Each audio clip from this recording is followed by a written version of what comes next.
In this video I create nothing actually, because my spray booth died, but let's see if I can fix it.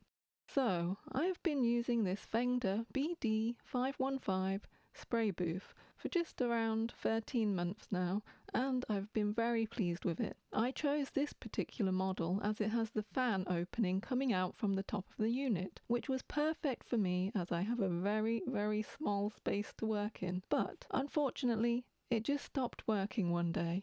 I was working on a custom Funko Pop, of course, and had everything set up ready. There was paint in my airbrush, lights and camera all set up, and I go to switch it on and nothing happened. It was totally dead.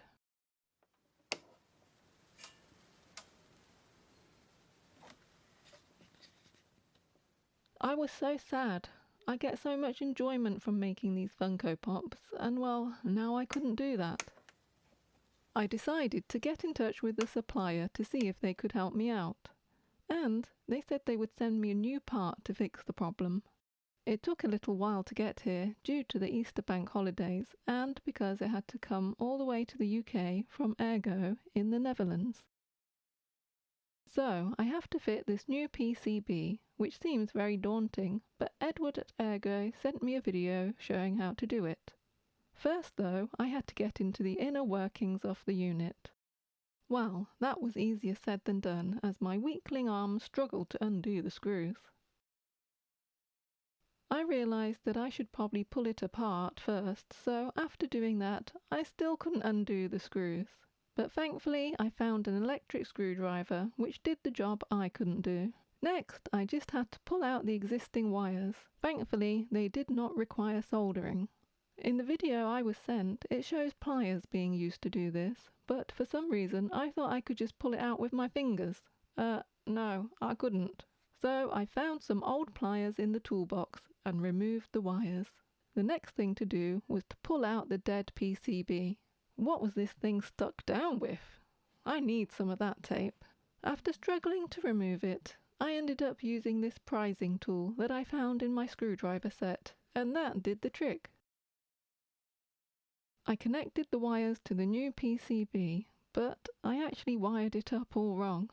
I am not an electrician, so I didn't have a clue which wires went where, even though I had the video to work from.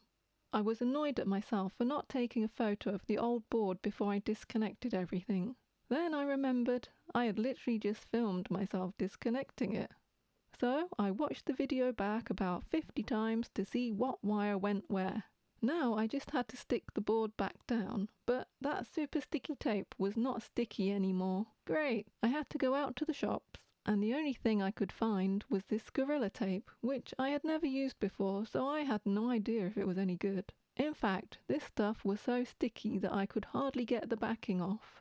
When I eventually got that done, it was time to put everything back together. This time I went straight for the electric screwdriver. My arms were very pleased about that. The panels apparently just clip back together, but I had to give them a good whack to get them together. I whacked the roof back on, and I decided I should probably change the filter.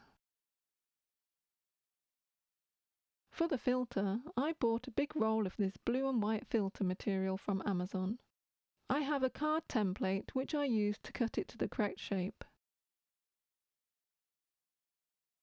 I also turned over my backing paper and stuck that back onto the insides of the spray booth. And now it was time to see if I had fixed it properly or if I was going to blow up the whole house.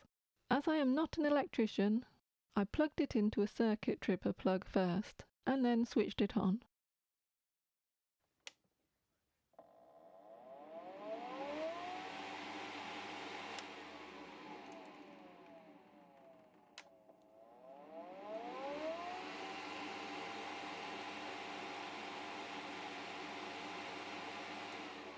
Thankfully, it worked. So, I just want to say a big thank you to Edward at Ergo Europe for all his help. I really love this little spray booth, and hopefully we will have lots more spraying time together. Thanks for watching.